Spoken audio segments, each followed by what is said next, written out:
ये आकाशवाणी रायपुर है। प्रादेशिक समाचार बुलेटिन के साथ मैं राहुल सिन्हा।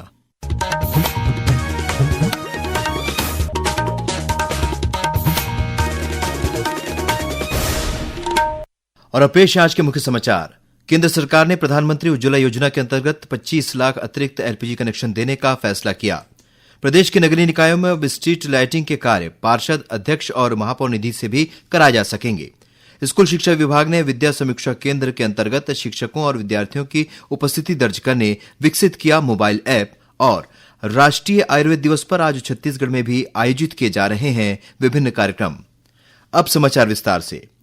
केंद्र सरकार ने चालू वित्त वर्ष के दौरान प्रधानमंत्री उज्ज्वला योजना के अंतर्गत 25 लाख अतिरिक्त एलपीजी कनेक्शन देने का फैसला किया है।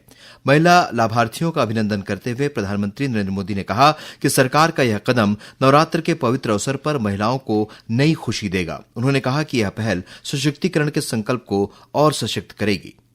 प्रधानमंत्री जन आरोग्य योजना आयुष्मान भारत के आज 7 वर्ष पूरे हो गए हैं। सितंबर 2018 में रांची से शुरू की गई यह विश्व की सबसे बड़ी सरकारी सहायता प्राप्त स्वास्थ्य बीमा योजना है। प्रधानमंत्री नरेंद्र मोदी ने कहा है कि आयुष्मान भारत के कारण देश के स्वास्थ्य सेवा क्षेत्र में क्रांति आ रही है। वहीं केंद्रीय स्वास्थ्य मंत्री जेपी नड्डा ने सोशल मीडिया पोस्ट में कहा कि स्वस्थ भारत विकसित भारत के दृष्टिकोण को साकार करने की कुंजी है।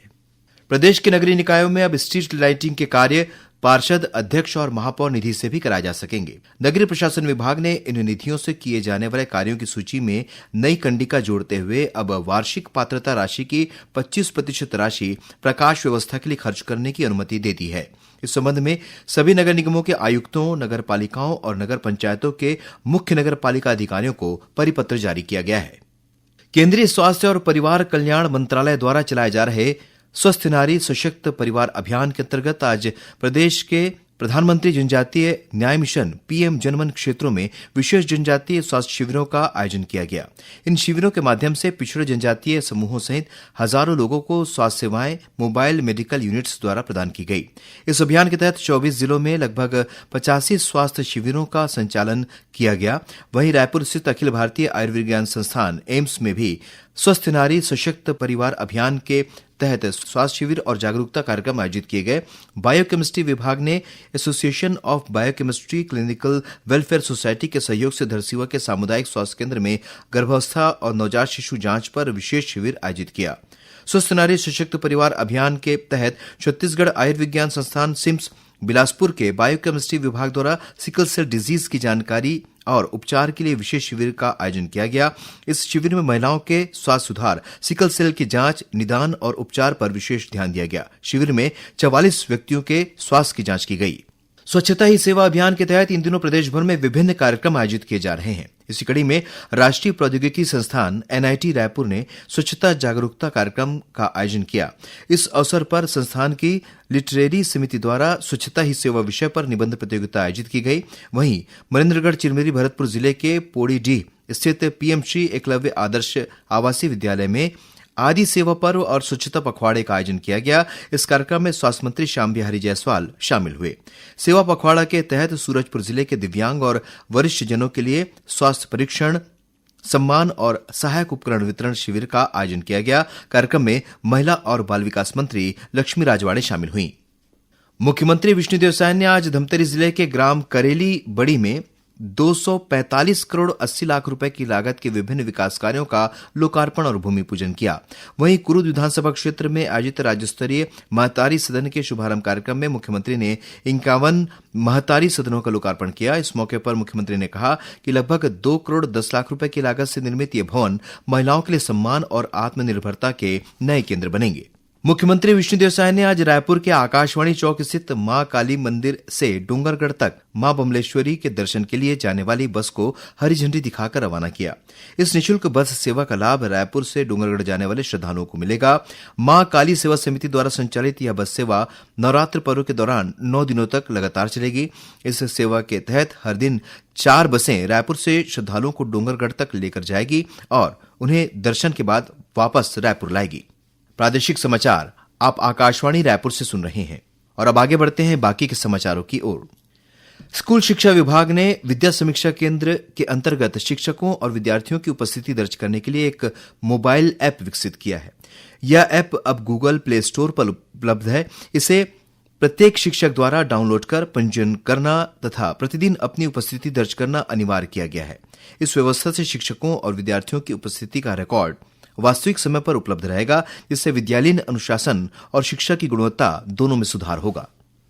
प्रधानमंत्री नरेंद्र मोदी के नेतृत्व में सेवा और सुशासन के मंत्र से प्रेरित होकर सरकार परिवर्तन और प्रगति लाने के लिए अथक प्रयास कर रही है। आज इस विशेष श्रृंखला सेवा पर्व में हम बता रहे हैं कि कैसे मोदी सरकार रोजगार सृजन और उद्यमिता को बढ़ावा दे रही है और युवाओं को भविष्य के रोजगार सृजक बनने के लिए सशक्त बना रही है।